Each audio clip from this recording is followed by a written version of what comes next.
What's up, what's up, what's up?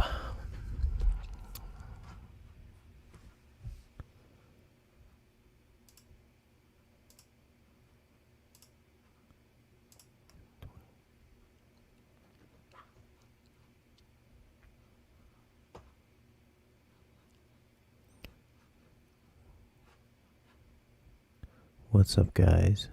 Who's in here tonight?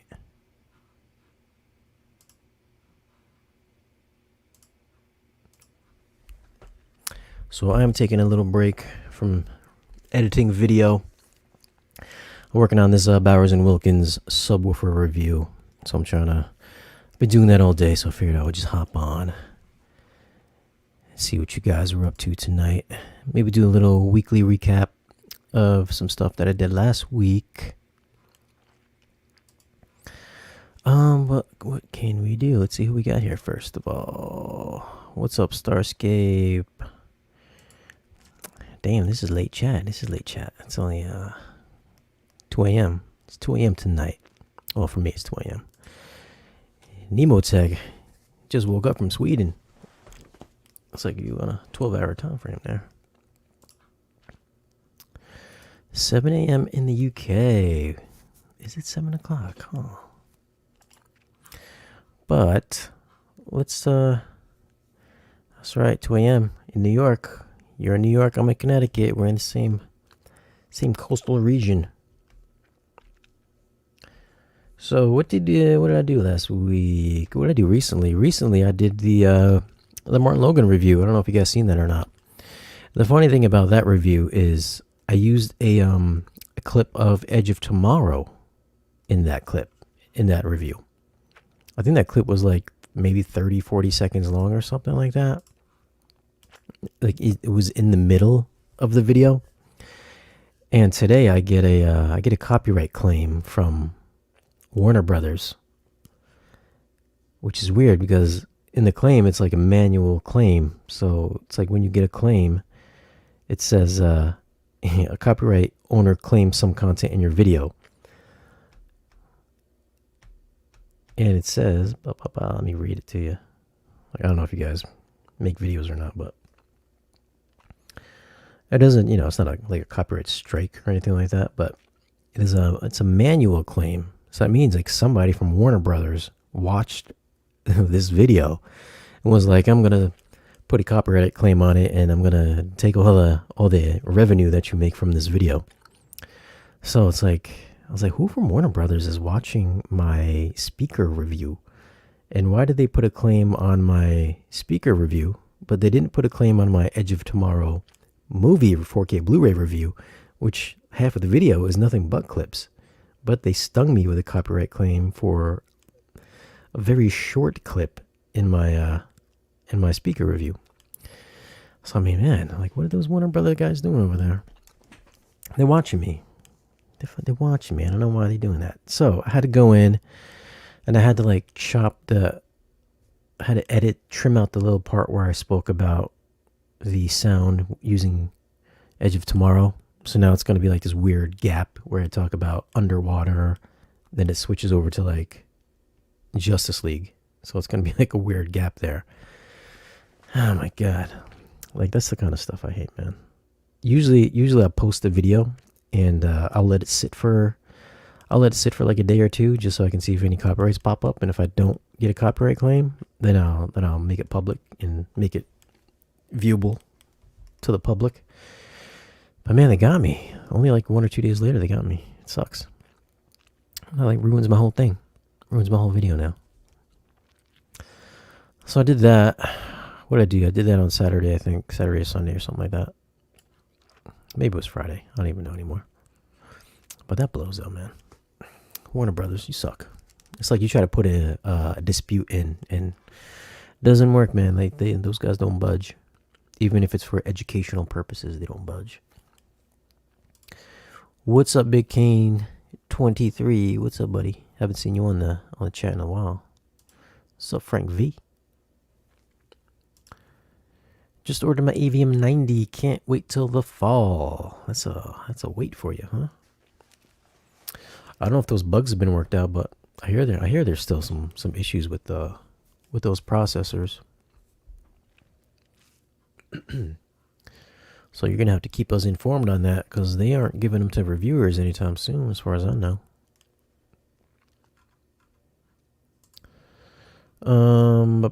Shane, I see you're wearing the MDR1A headphones, and as much I love them, found the earpads wear out way too quickly. Are you using replacement earpads? If so, which ones did you go with? That is funny that you say that, because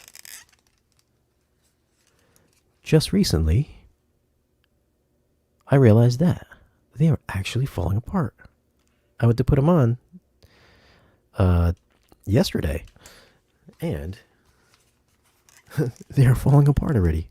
I was very surprised about that. I was a little upset about that, because they're like $300 headphones. They shouldn't be peeling already. It's not like I use them a lot either. But yeah, I shopped around. I found some earpads for like $16 on Amazon, which I'm gonna have to pick up. I've also been looking at some these Beyerdynamics. I think they're like the DT 770s. So I might just pick those up. I don't know yet. But these are still good headphones, though. I mean, I only use them for this. Like, I don't use them for anything else but this. And then I got the regular, like the industry standard studio monitors. I don't even know what model number these are. These are the MDR 7506s. So I got these. These are the guest headphones. So whoever comes in here, you wear these ones. I mean, I used to have these for years, and then I just picked up another set. Very light feeling. Kind of feel a little cheap too, but no, they work. They sound good. But yeah, man, I'm gonna have to pick up some earpads for these.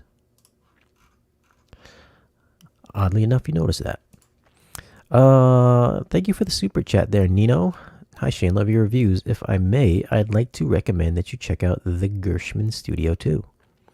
I did look at those the other day. I would have to like email them to see if I can get a pair of those out. But I did look at them. I think somebody mentioned it. I don't know if it was you or not, but I think somebody had recommended them. So I will look into those. I have looked into those actually. I just got to find out the right people to contact to get a pair in. But they look like nice speakers though. Wouldn't mind getting a pair in for a review for sure. Thanks for the super chat again.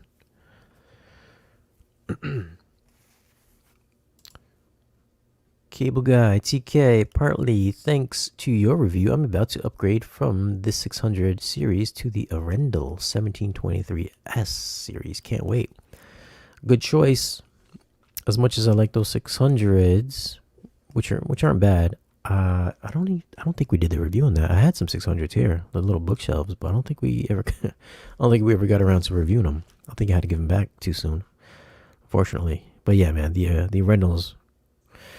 I'm not going to knock B&W, but the Arendals are just way better than the 600 series.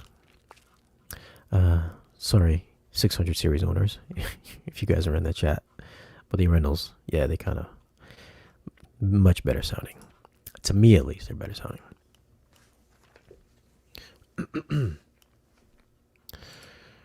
The Dirty South BBQ in Brooklyn. What's going on, Shane?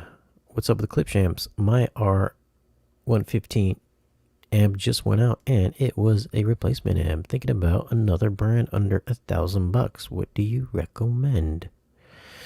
Subs under $1,000. What have I had recently? I don't think I've had too many subs under $1,000, have I? For 15-inch or two. I still like those SB. I still like those SB 3000s, the SVSs. I'm sure Rhythmic has got something. Let's take a look, shall we? Rhythmic has got some pretty good affordable stuff too.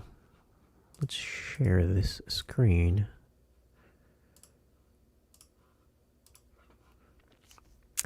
What do they have that I've actually looked at myself? Look at that. You can get the L22. It's got dual 12s. $950 shipped. I don't know about the 8-incher.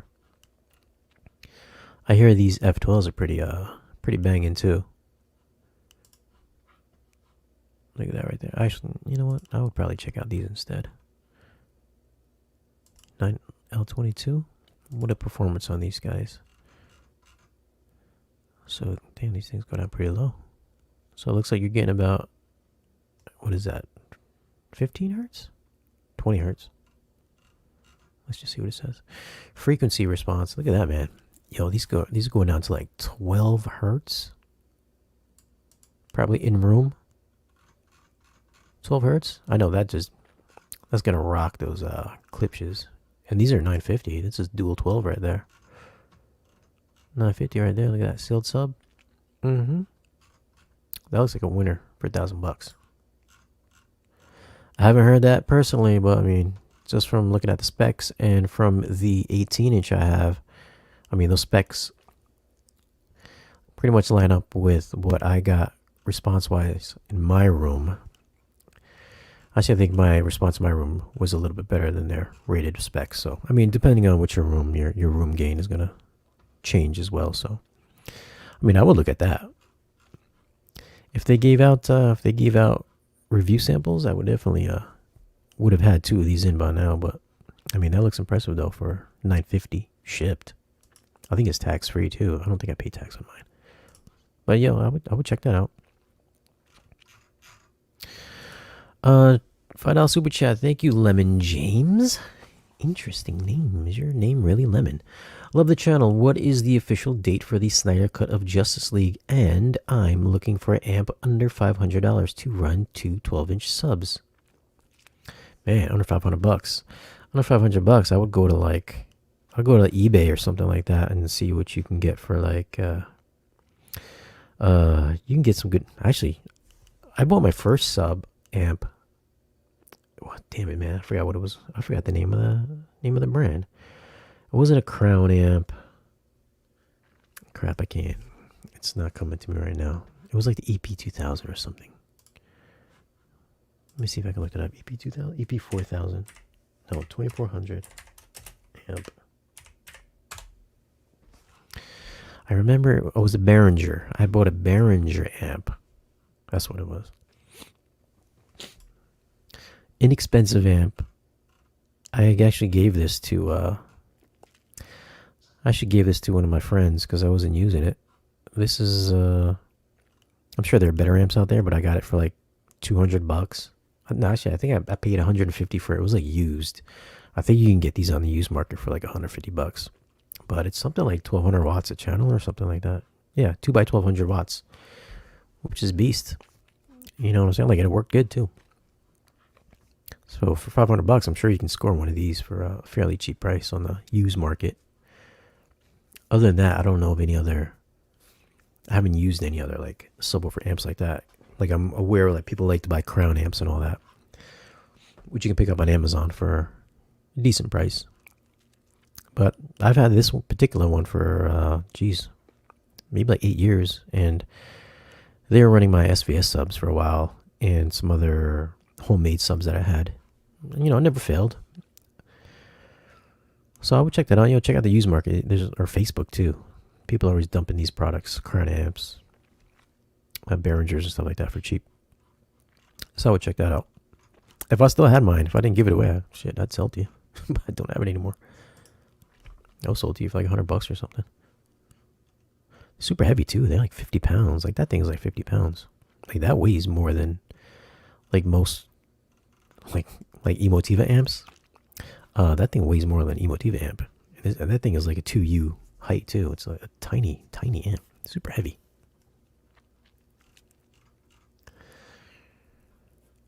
What do we got here? Dirty South. How about shoe subs? Yeah, man, there's great subs too. The 15. I reviewed their best one, the 15-inch, and that was a good sub. It was like $900. But I mean, the servo. If the L22 Rhythmic is anything like the F18, which I'm sure it's got to be, same tech and everything like that. Plus, it's rated to go down lower than the best shoe sub. I would go with the Rhythmic. I'm pretty sure you're gonna be happy. They've got nothing but good reviews on their stuff. I don't like the vinyl wrap on it. I mean, the vinyl wrap feels a little cheap to me. But then again, so does the paint on the shoe sub. The shoe sub has kind of a cheapy paint too. like, I mean, they're budget subs. They're like $1,000. That's $1,000 isn't exactly like, you know, high end, super high end. So I mean, there's going to be costs that are going to be cut somewhere. And like the vinyl wrap on the Rhythmic is cheap feeling, shows that paint on the shoe sub. I think the gloss finish for the Rhythmic is like $100 more. So if you got a Rhythmic, you're probably getting gloss for a little bit more money. I'll check that out. Just my thoughts though. That's the only thing that really comes to mind. Unless you want to go, you know, you can always go SVS. SVS subs always deliver good SPL, good boom for watching movies and stuff like that. But if you do want to get that extension, man, that Rhythmic looks like a winner for $950. Can't go wrong with that. Do I still have the Technics SUR1000? I do have it. It's in here somewhere. Oh, it's under my desk actually. I do have it. It's under my desk. I did that. I actually did that review too. Let's talk about that really quick. I think when most people think about Technics, they probably don't think about high-end audio. They probably think about like turntables. But that integrated amplifier, what a beast of an integrated. We actually thought it was a Class ABM because it was so heavy.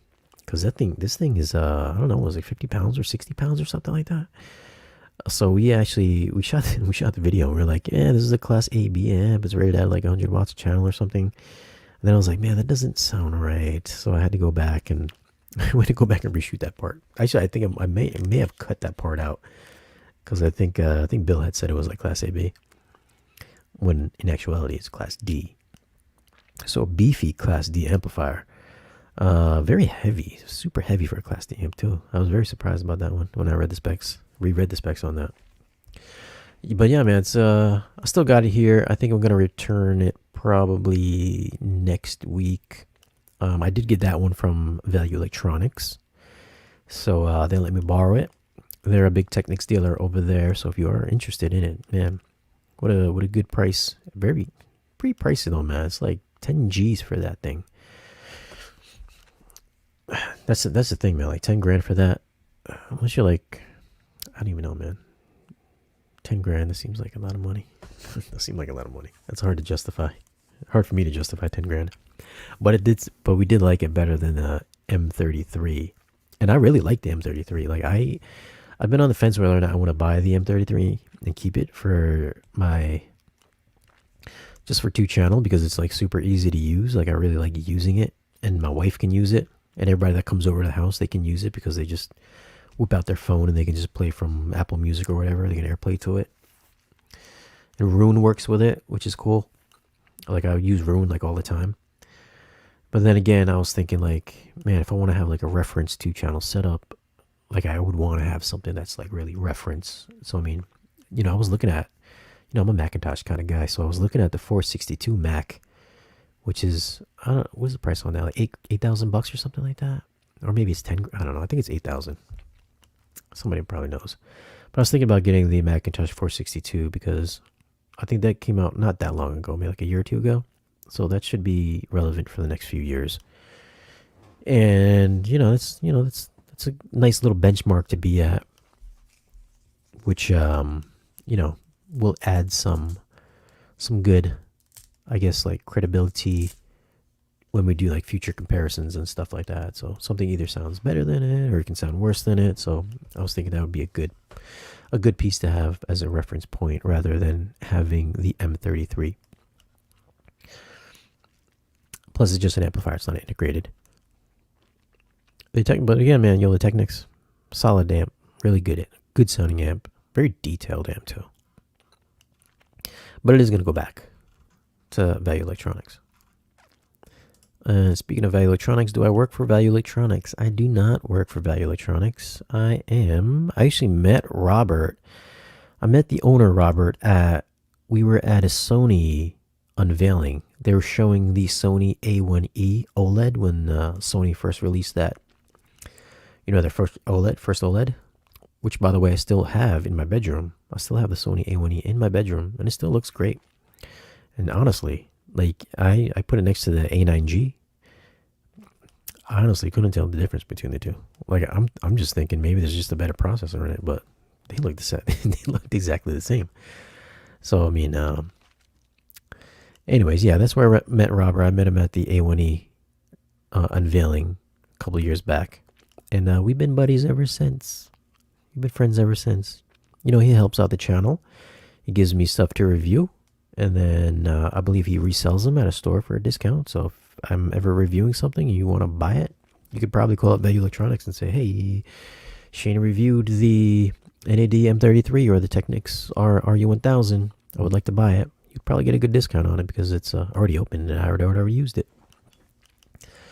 But you can always do that. And like I said, man, he gives me stuff to review, and he gets free promotion for his store. So we all win. Everybody wins. You guys win too, because you get to see the review, help you decide whether or not you want to buy something. And he wins because he gets advertisement for his store. And then I win because I get to play with new toys and I get to talk about it. So, win-win situation. Everybody wins. Viewers win, Robert wins, I win. Everybody wins. And I can say anything negative about it I want because it's not from NAD and it's not from Technics, so I can be as negative as I need to be without any repercussions of them not dealing with me ever again. So that's a good thing. So not a sponsored. None of my videos are sponsored. I think maybe I have like one or two that are sponsored. I think from like B&H, but that's about it though. So I can usually say whatever I want to say without fear of being neglected in the future, which I know how that feels. Kev, we're looking at you, but no, I don't work for Value Electronics. Was there another question about the Snyder Cut? I think there was a part of this. Oh yeah, sorry. Lemon James asked a question. Is there an official date for the Snyder Cut in the U.S.? Not that I'm aware of. I still think it's on hold. I know you can get it everywhere. You can get the Snyder Cut. You can get the Snyder Cut on eBay for like. I know some people are selling it for like. I've seen them go for like $20, $30, $40, $50 on eBay. I have a copy of it here. It's in the other room. I think I ripped it. I believe I ripped it and I sold it. Sorry, but I got one in. So I have it backed up on my Zappity, and I figured I'd wait a little bit longer to do the review since I kind of recently did the review for the HBO stream. And honestly, the only real difference is the volume is a little bit louder. I mean, the audio mix is the same, which is a bummer because the audio mix for every Zack Snyder movie in Atmos has been like super good, like super dynamic, but this one is basically just a static mix. I thought it'd be a little bit more dynamic and a little bit more beefier sounding, but yeah, just kind of let down from that mix. Not as good as the other ones. So since I already did it, I figured I would wait a little bit. I'll wait a little bit more before I actually do the 4K Blu-ray review on it. And it's on 2 discs. The foreign copy is just 2 discs. I think there's a little on disc 1. There's a making of or something like that. I didn't watch it, but I know it's there. And 2 discs. I think it stops after chapter 5, and then it goes over to disc 2. But there is no there's no like set in stone date for the release on that.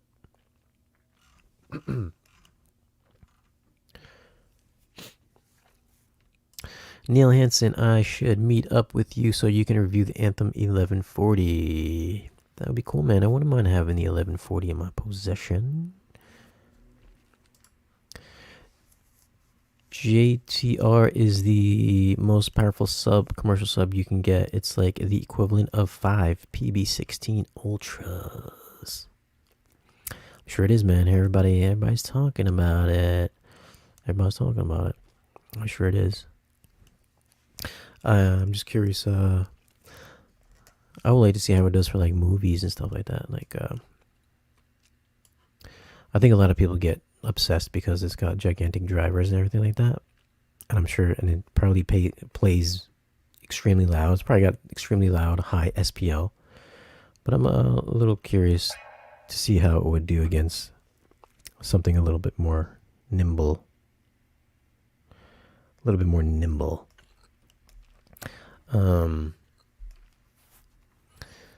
Like musicality and stuff like that. Mr. John Lim, hey Shane, hi from the Philippines. Am I correct in saying that there is no front projector capable of playing HDR10 plus Dolby Vision? So those are down converted to just HDR10.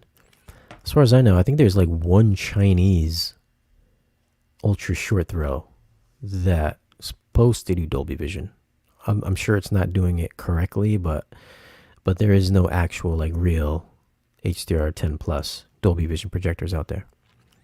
So that's a no.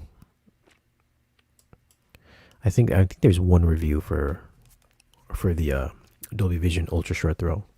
I think Vincent did it on HD TV Test. I believe he did it like a year or two ago. But no, there's no like JVC or Sony doesn't have one, or BenQ doesn't have one. Nobody's got one.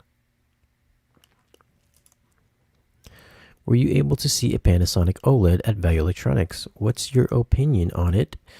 If yes, yeah, yo, dude, didn't you not see my video? I had like the first video that said Panasonic is at Value Electronics. That was me. Of course I seen it. I was there. I filmed it. But yeah, I seen it, and it looked good. It looked really good. But I didn't sit there and stare at it for like, to make any real evaluation on it though. So I didn't like stare at try to do a review. But we are supposed to go down there. Robert is supposed to get the 100-inch Sony 900. What is it? The 90 something, 90, whatever the 100-inch 90s or something like that. But he's supposed to get that 100-inch in sometime, like I think like maybe next week. So I was supposed to go down there and film it. It was supposed to come in this week, but I think every time I'm supposed to go down to go film it, it gets pushed back by like a week. And this has been going on for like a month and a half since it got announced. So I've been waiting to go there to shoot that. And we were going to do like a setup / mounting it on your wall / maybe calibration overview type thing for the TV, because how many people are going to actually buy a 100-inch television set for what is it, like 20 grand or something like that? But that's what we got planned. It was planned for this week. It's planned for the following week before that, but now it's planned for next week. So be on the lookout for that 100-inch Sony, which is going to be a beast. Man, I'm sure it's going to have some blooming and stuff like that, but 100-inch though, I mean, that's a good thing. Like, you get Sony doing a 100-inch TV this year. Like, what's that going to bring for next year? So it's like, what is it, 20 grand for this version. Next year it'd be like, what, 15 grand. Maybe in 2023 we might see it for like 7 grand at 100 inches. So I'm excited. I'm excited that this is coming out this year, because it's only going to mean bigger TVs for the following years coming up. Because remember when the 77-inch OLEDs were like $15,000? Now you can get it for like $3,000-$4,000. Crazy, man. So I'm amped up to see this 100-inch. He was like, I don't think we can ship it to your house. I think it might be too big. I was like, yo, I can't even get up my stairs anyways. 100-inch. But be on the lookout for that. Be on the lookout for that though. Yeah, 100-inch for $20K. Crazy. But yeah, man, that price is going to come down though. Every year it comes down. There we go. Start off high, then come down low. Abdul SVS PB2000. What's your advice on plugging the ports when listening to music, then remove from movies? Is that okay? Thanks. Yeah, man, that's fine. You can do that. I think that's what most people do. They plug it up for music and they unplug for movies. So, a lot of people do that. I think that's kind of what it's for. Some people just like that tighter sound, so they go sealed. Hold on a second. Another review that I dropped last week was the Dolly Rubicon unboxing video. I don't know if many people know about Dolly speakers or not. Dolly speakers, but they are like, this particular model is all like handmade in Sweden. Is it Sweden or Denmark? I think it's Denmark. Isn't it Denmark? Oh man, let me figure this out. I think they're made in Denmark. Yeah, Danish. They're Danish. Yeah, Denmark. Yeah, so they're made in Denmark, and all the parts are made by them too. So very much like Focal. It's like Focal is French. They're made in France, and the Dolly speakers are made in Denmark, and they make their drivers and crossovers and cabinetry. So, I mean, like I listen to them. We listen to them in the 2 channel mode. I know they're meant to be mounted on the wall, but we set them up for our stereo listening. And man, let me tell you something. Surprisingly, one of the best sounding speakers I've heard. And they're like $1,800 for the pair. Let me bring that up here. You'll check it. Look at that. These are the ones right here. The Dolly Rubicon LCR. After hearing these, I wanted to get a pair of the bookshelves in, but the bookshelves, for some reason, does not have the ribbon tweeter. Like, I don't understand why that is. I mean, even the center channel has the ribbon tweeter, but their bookshelf model doesn't. So it's like you got to step up to get the mini tower in order to get both tweeters. And I think like this tweeter is like, that ribbon tweeter is like so good sounding too.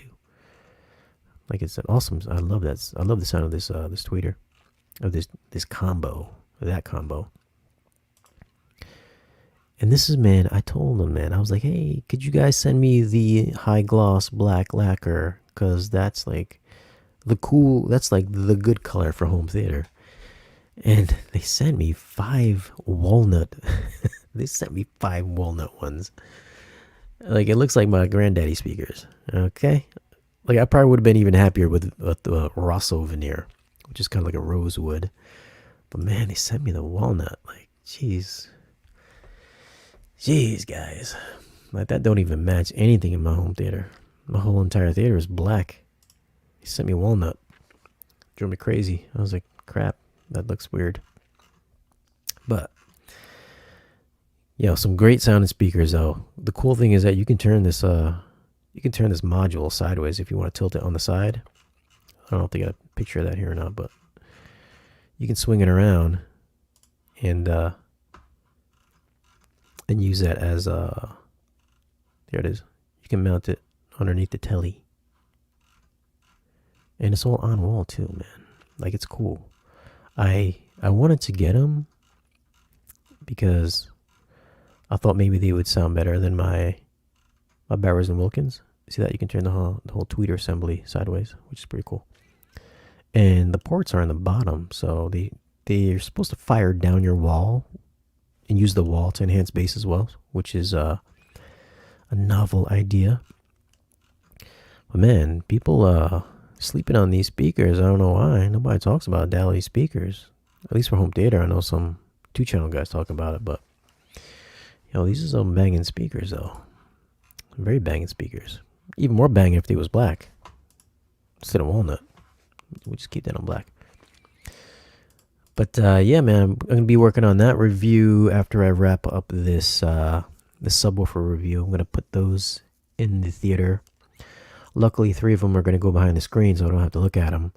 But then the surround channels are gonna I'm gonna put them to the sides of my seat. But check those out. Check those out. Dolly speakers. Sweet sounding speakers, man. Definitely my top 5 best sounding bookshelf speakers I've heard in my house so far. What's up, buddy? What's going on? He's up late today. No, I think it's like 11 o'clock for you, isn't it? Techno Dad in the house. Congrats to Techno Dad for hitting the 1,000 subscriber mark. Oops, wrong one. Congrats to Techno Dad for hitting that 1,000 subscribers. That applause is for you. Everybody, say congrats to Techno Dad. Well deserved. But yeah, man, they be sending me some walnuts. The brown walnuts finish.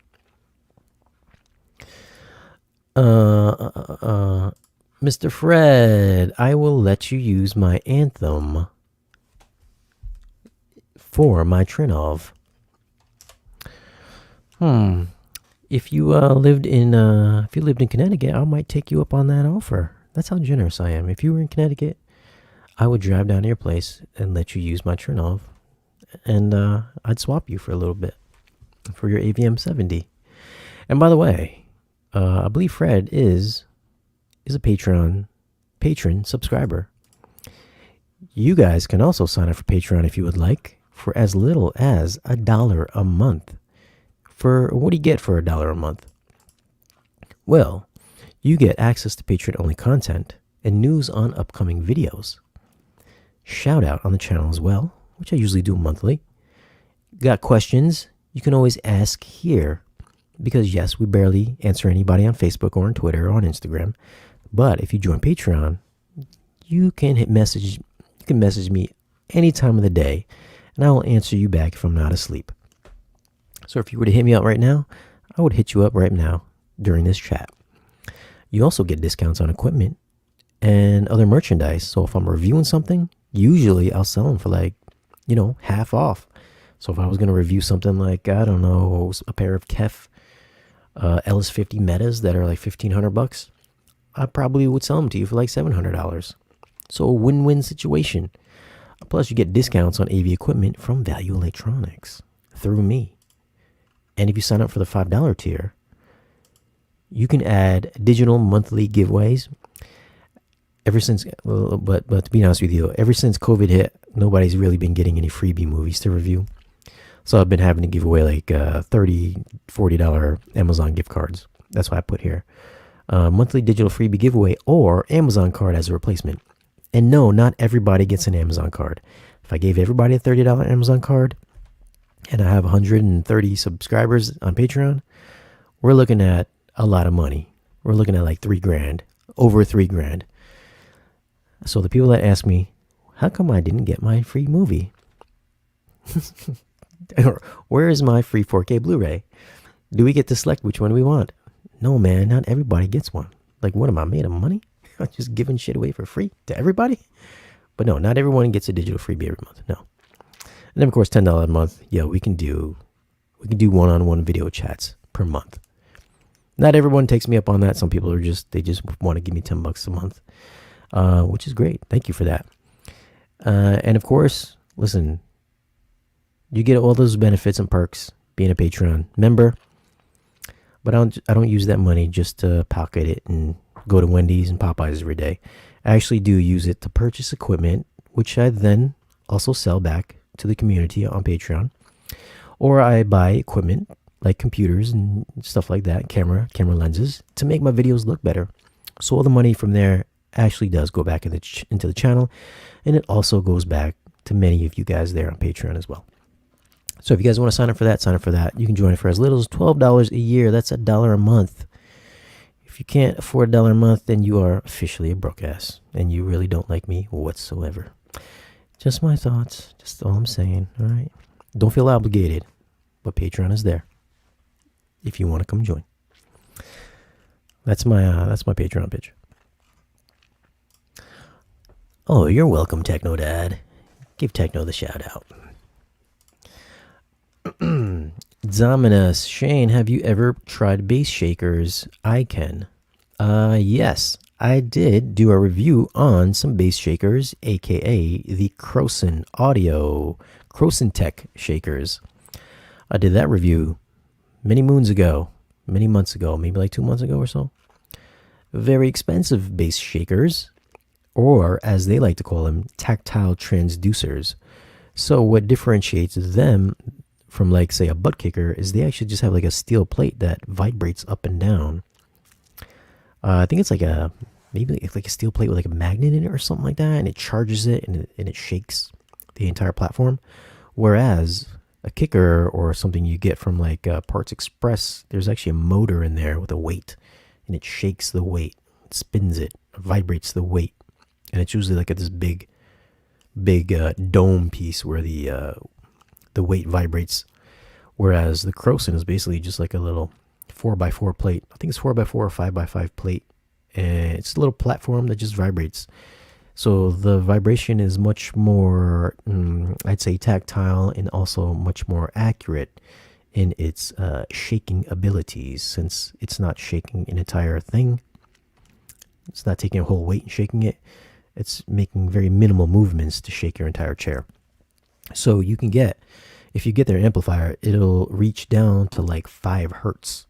So I don't think any butt kickers or other bass shakers can reach down that low.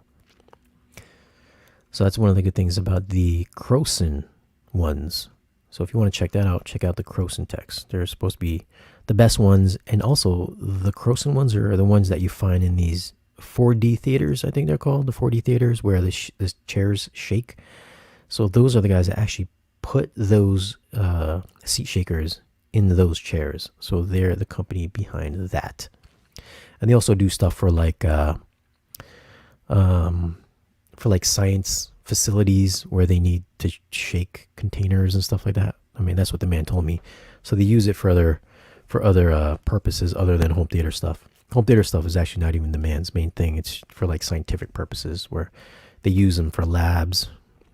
I don't know what they do with them for labs or not, but they also put them in like I think there's for like simulations, flight simulators. They put the Crosons in flight simulators as well. So like the military uses them for their simulation purposes. So I mean, hey, if it's good enough for the military, who probably took the technology away from like UFOs, it's good enough. It's good enough for your home theater. They do cost a pretty penny though, so be on the lookout. That's my review for Croson Tech. I think I don't know if there's a lot of reviews for that or not, but because they are kind of pricey. Statement Audio, what's up, Statement Audio? Hi Shane, I love your channel. Thanks, man. Appreciate that. Travis Covington in the house. What up, Travie? Yeah, man, I sleep late hours. I do sleep late hours. Like I said, man, I'm finishing up right there. You can see I'm working on my Bowers review. My Bowers 15-inch sub review should be done tomorrow. Really should be done tomorrow. I've been putting this thing off for like 2 months. But I got to wrap it up. I got to wrap that up. I got to wrap up the SVS sub review. I got to wrap up the fucking Period Auto review. Then I got this Stark sub coming in, like a Stark audio sub's coming in. I feel like I have another sub here. I just don't know what it is. I got all these subs. I got my home theater is lined with nothing but subs. You can't even walk in there. But yeah, man, I'm probably not going to go to sleep till like, I don't know, 7 o'clock. 7 a.m. or something like that. How are you liking the Stuart Screen? See that, man? I gotta work on that one too. Totally slipped my mind. I gotta do that Stuart Screen. But yeah, man, I'm liking it. I'm definitely liking it. It's not, it's a weaved screen, so it's not as bright as like a regular material, like vinyl material. But man, yeah, I like it. I definitely like it, no doubt. I mean, if I had to do it again and I had the space, I would probably get a perforated screen rather than a weaved screen, to be honest with you. But I am liking it so far in my room. Like it works very well, for sure. I like it better than the Elite one that I had.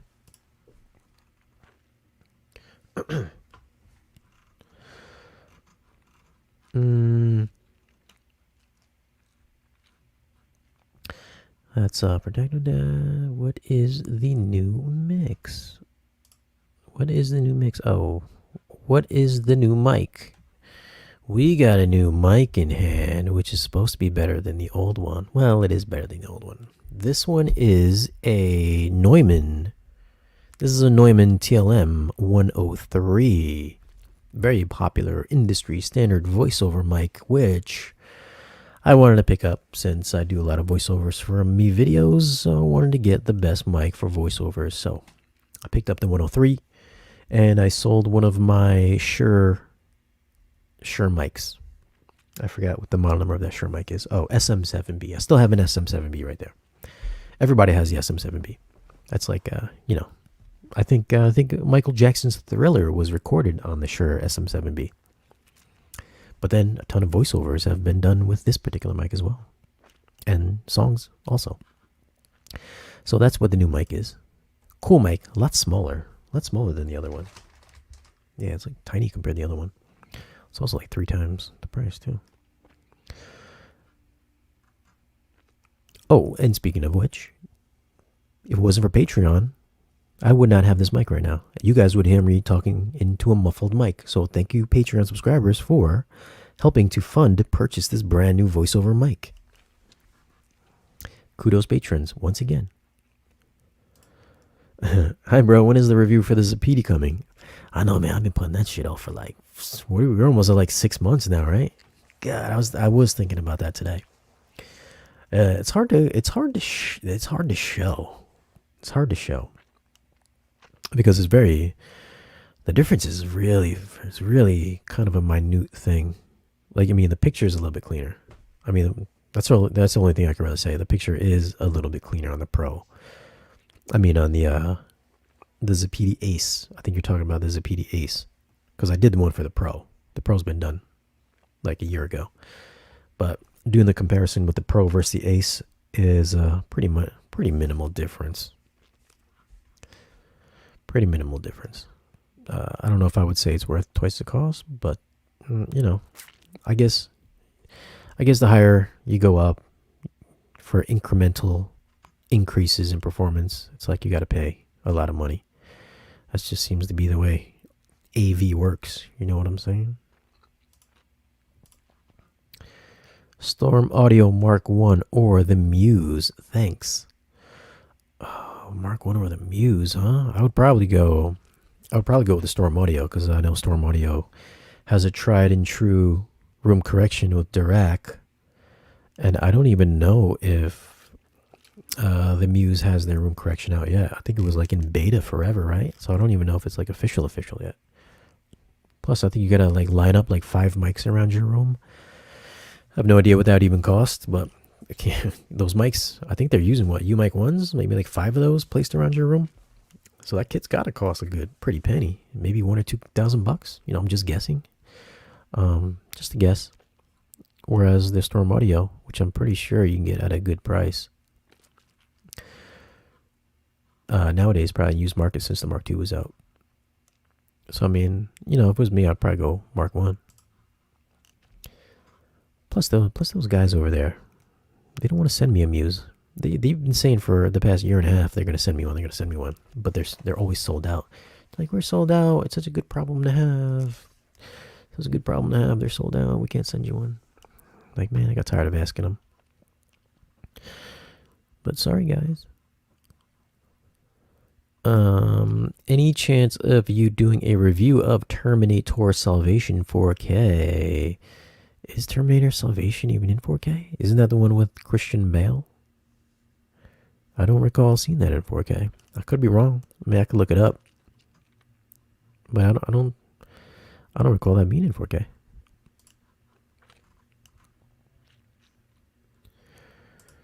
PMCs are nice. Board silly. It looks nice too. Classic look, like their bottom ports. What else we got here?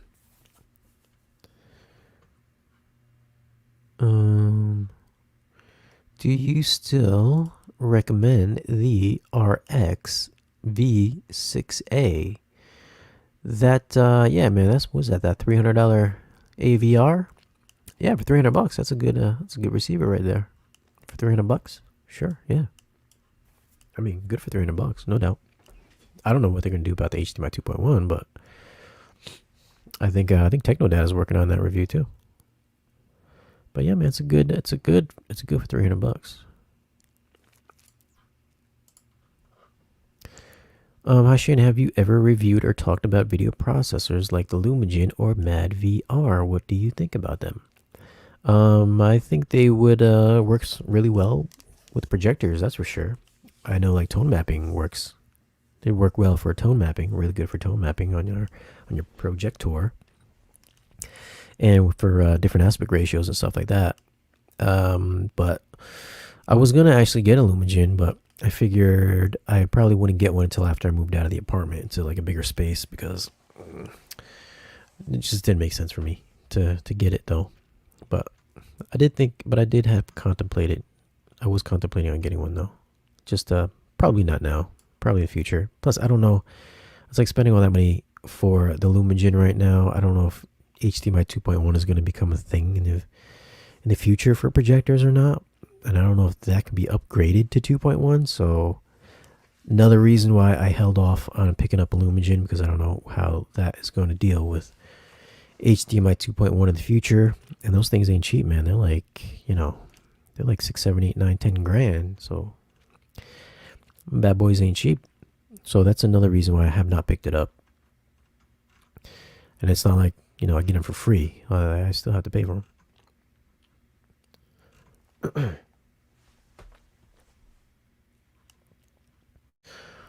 What is going on here? Oops. Why are you eating your mic, bro? I'm eating it because it tastes good. Costs a lot of money, so that's what we're doing. It's on Vudu in 4K or on eBay on disc in 4K. Oh, I guess you're talking about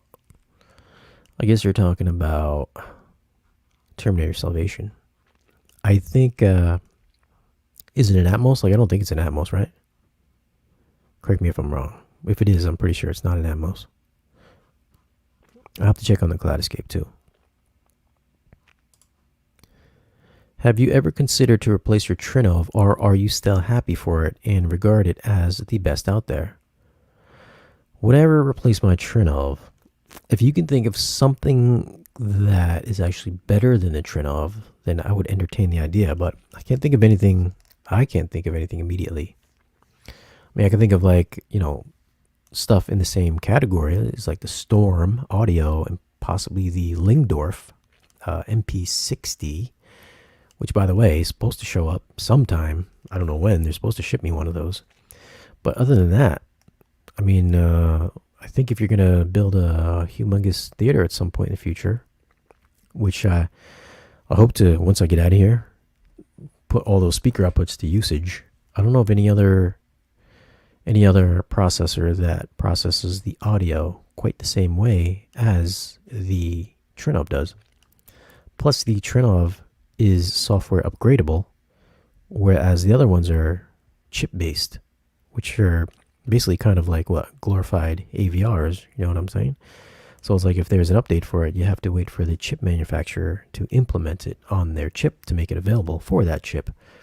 And if not, you're going to have to come out with a new version of it. Case in point being the Storm Audio Mark 1 and Mark 2. Like the Mark 1 didn't come out that long ago, and there's already a Mark 2. Why? Because they have new DSP chips to do other things like multi-subwoofer calibration, which I don't believe the old one does, and HDMI 2.1. Whereas if you bought a Trinnov 6 years ago, guess what? You're still using the same one, and you're just adding new updates via software, so you're not stuck into being locked into DSP and chip manufacturers upgrading the chips to support the newest codecs, what have you. So that's another reason why I went with the Trinnov, because I knew future upgradability would be a lot better with that than anything else that's been coming out on the market. And if anything, Storm Audio has been trying to play catch up with Trinnov. And they're trying to work on features that Trinnov has to bring over to the Storm platform as well. At least that's what I was told. I can't say what features, but I know they're working on features that the Trinnov has to port over to the Mark II. So no, I have not thought about replacing the Trinnov for anything else. I mean, it costs what it costs for a reason. Oh, big shout out to Big Kane 23 for the super chat. Hey Shane, I know prefer a traditional sound system over a sound bar. Oh, Hey Shane, I now prefer a traditional sound system over a soundbar, but lately they're improving every year. Do you think it might catch up to a receiver? Soundbars catch up to a receiver? No, I don't think that's ever going to happen. I mean, they got some good sound in soundbars. I think the Sennheiser is probably the best one I've heard so far. That's the closest thing to like separates that I've personally heard for Atmos-esque sounding. But I mean, if you look at it, soundbar is still just a one box with like multiple speakers in one box. There's only so good your separation is going to be. Plus for imaging with a soundbar, unless you are dead center of the soundbar, I mean, the imaging is just not good if you sit off to the side. It's like you move one seat over or half a seat over from a soundbar, it just don't sound good. It just doesn't. Like, if you want to get the whole overhead effect, if you're sitting off to a wing seat, it just don't work, man. It just doesn't really work. You really got to be, like, in the center of it. It's almost like listening to an electrostat. Like, you got to be in the center. So, yeah, that's what you got to do. But no, I don't believe that a soundbar is going to catch up. But thank you for the super chat, though, Big Kane. D&M still don't ship the HDMI 2.1 kit to India yet. Why though? I'm not sure, man. Maybe it's that black plague that's hitting India. I hear the black. Brass was telling me about the black plague, or my bad, the black fungus over in India, where people are losing their eyeballs. People are losing their eyeballs from this black fungus, which is like, what is it, like an offshoot of COVID-19 or something like that, man. I was thinking if that shit comes over here, good lord, we have a fucking crazy pandemic of people losing eyeballs. But anyways, I don't know why the upgrade kits aren't going to India yet. Listen, I think India, I think got the black fungus all of a sudden. But yeah, man, I don't know why. No answer on that one, buddy. What is a movie that has the most overhead effects? A movie that has the most overhead effects. Oh, man. It has a lot, which you might not think. But Saw has a lot of overhead effects. It's usually just ambiance, but there's actually a lot of stuff going on in that movie in Saw. I was very surprised about that. I mean, I think you can see in my review, but, if you look at the Atmos viewer, then it shows a lot of stuff floating around in that movie. So surprisingly, there is a bunch of stuff in that. Midway has got a bunch of stuff. That's a good one. I think Power Rangers had a lot of stuff too. I actually watched a couple scenes from that the other day. That's a good one. I mean, there's a few of them out there. But check out Saw. Saw's really immersive, surprisingly. I didn't expect Saw to be that immersive, to be honest with you. But let's talk about really quick Army of the Dead. I know that a lot of people didn't like the way Army of the Dead looked. I don't know why. I was a big fan of that. I know there were some comments on the video I put up where Zack Snyder was saying that he used the I think the Canon Dream lens from like I think he's using like a 40-year-old lens to give it that ultra shallow depth of field that he's shooting at like a 0.95 aperture on that, like an f.95. So it's like, I don't know if you guys have ever shot with something that shallow before, but it's super hard to focus on it because the depth of field is so shallow. It's like you have like a razor thin area that you can focus on. And the fact that he shot that handheld and was keeping it in focus when people were walking, man, that man knows how to use a camera. I mean, that in itself is pretty impressive. Like I have this little 7 Artisans lens, which has a 0.95 aperture. And like sitting here trying to do like a regular talking head video, like if you just do this, you're just automatically out of focus. You move forward, you're out of focus. So it's like you got to stay right in the center plane wherever you got it focused at. So it's like the fact that he's got people walking and then he's still keeping it centrally focused is pretty impressive. But and then there were like comments like YouTubers are obsessed with shallow depth of field in videos, and that's like an amateur thing, and that why don't people get over that? They need to stop using it. But let's be honest, how many films have you seen that has that kind of shallow depth of field in any movie for like the entire duration of a movie? Like, I can't think of a single one of them. I think he might be the first one to shoot an entire movie at 0.95. I mean, I could be wrong, but I can't think of another movie that looks quite the same way. So, I mean, if anything, I think you might see more movies going forward using that aspect ratio, because it does have a very dreamy, soft look to it. It's like the center of it is kind of really sharp, but then you go off a little bit to the sides and, it starts getting softer. And there's a few shots where you can see where there's a vignette around the corners, because I think the frame on his camera is a little bit wider than the lens he was using. So, and yes, there were some dead pixels in there. I don't know why I don't know why I didn't catch that the first time I saw it, but I didn't catch it until somebody mentioned it, and I was like, oh shit, you're right. There is quite a few dead pixels on that camera he was using, and that's an expensive camera he got too. He's using that red camera. But yeah, man, people didn't like that, and people didn't like that whatsoever. Some people appreciated it, some people didn't appreciate it. I liked it because, as far as a technical standpoint, it's impressive that he could shoot a movie that way. So I found it very impressive. And I would like to get a lens for my full frame lens. I would like to shoot some videos like that too, to see what it would look like. But then I would have to like keep it like steady focus. I couldn't move. I'd have to be like sitting here in a vise talking. So that's my take on Army of the Dead. I like and I watched that movie a few times too, because I guess there's like some time travel elements in it. There's like a cyborg zombie in it, which I did catch the first time around because he shot somebody. He shot a zombie and it's got like some glowing eyes. And the Area 54 thing at the beginning with the UFOs at the start, and then the whole time travel thing with the everybody with the same outfit in the safe, the casino. I was like, oh shit, man, this guy got some real stuff going on here. He's working on. So it's like, we need to have the sequels now. There needs to be a part 2.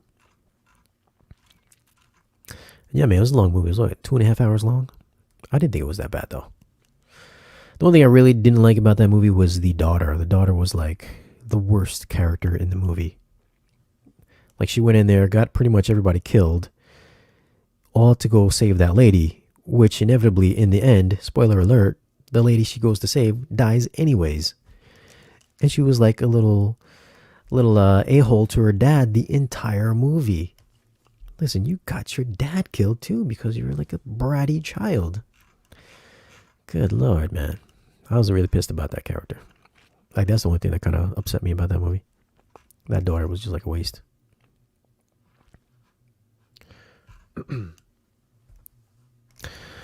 I love how Snyder or Nolan innovate filmmaking techniques. Yeah, man. Nolan with his IMAX and Snyder with his full frame IMAX. Well, he actually didn't shoot an IMAX, but just full frame, 4x3. Not gonna lie, I get a little annoyed by the 4x3, but I guess his intent is his intent.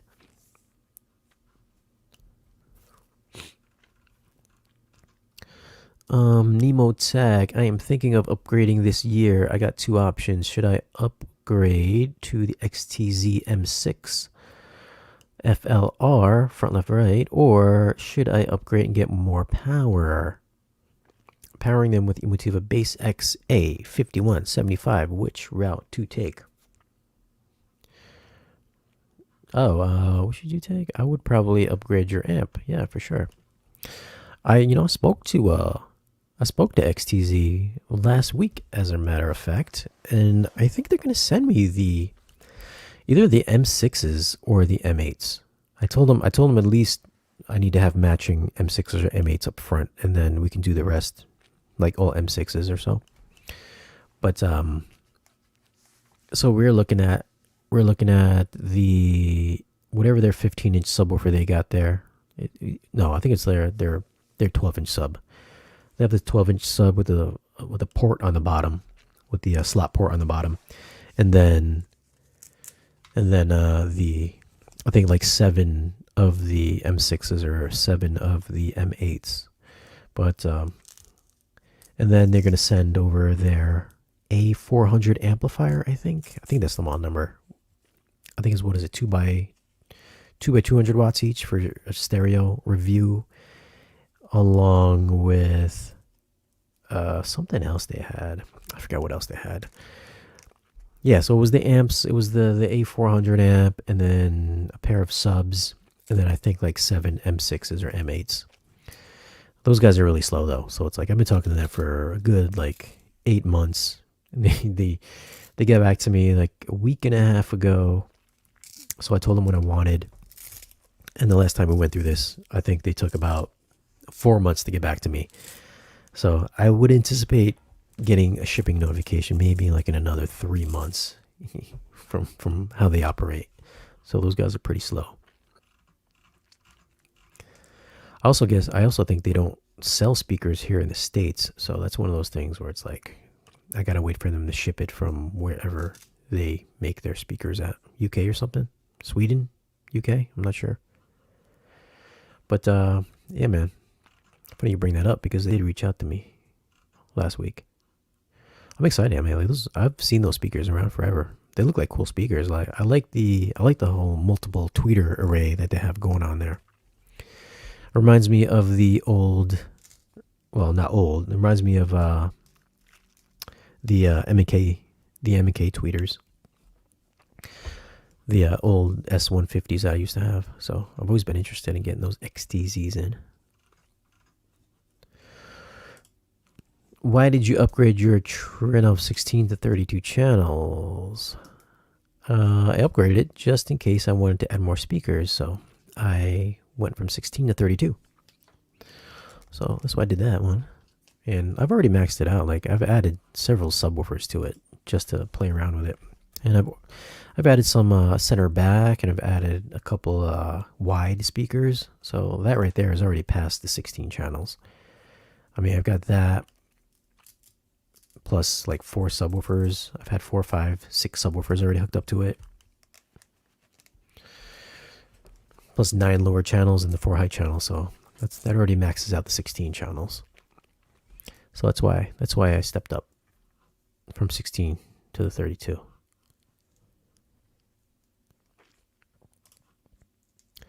Shane, when you have family friends visit you for the first time, what scene or movie do you use to show off your system? If you can pick one scene. What do I usually show off for the system? Man, there's a bunch of them. I think I picked the one everybody uses. I think it's I do the whole race scene from Ready Player One. It's either between Ready Player One or Midway. Those are like those are ones that stick out in my mind all the time, because the Midway one's definitely more dynamic for it, because it does have actual objects that move around, whereas Ready Player One is more of a static mix. So that's more of like a static 7.1 channel based mix rather than like a true dynamic mix like Midway is. Like for Midway, you can see the planes fly in the air. You can see the little yellow balls move through the air. So it's usually those two are the ones that I pick, because there's good space, there's good movement, good explosion, good bass, good detail in each one. So that's why I like those two. That's why I usually use one of those in my speaker reviews or my subwoofer reviews. They have some good qualities about each one.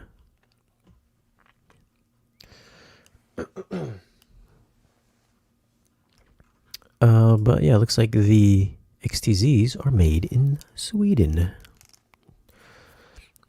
Yeah, I'm excited to get those in, man. If I get 11 XTZ speakers in, I would sell my Bowers and Wilkins because I'm sure they gotta sound better. At least I would hope they sound better. So I'm very interested. I hope they send me 11 of them, because if they send 11 of them, then they might not get them back. I don't think I've seen any YouTube reviews on any of their speakers either. I think AV Forums did one like 6 years ago.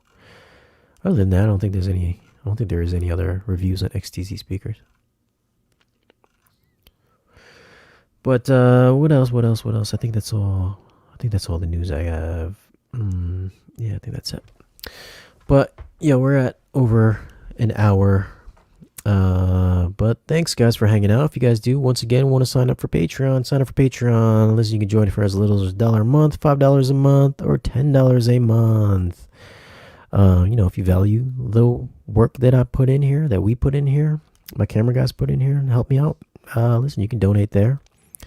I gotta pay them somehow, I gotta give them a little something. That helps to pay for those guys, helps for camera equipment, helps for new equipment to review, helps for movies to buy. And yeah, that's Patreon if you guys want to sign up for that. Otherwise, be on the lookout tomorrow for the Bowers & Wilkins SW15 subwoofer review. That should be hitting sometime in the afternoon. Probably going to try to wrap that up after I get off of here. And maybe go to McDonald's, get something to eat. But anyways, thanks for hanging out. And I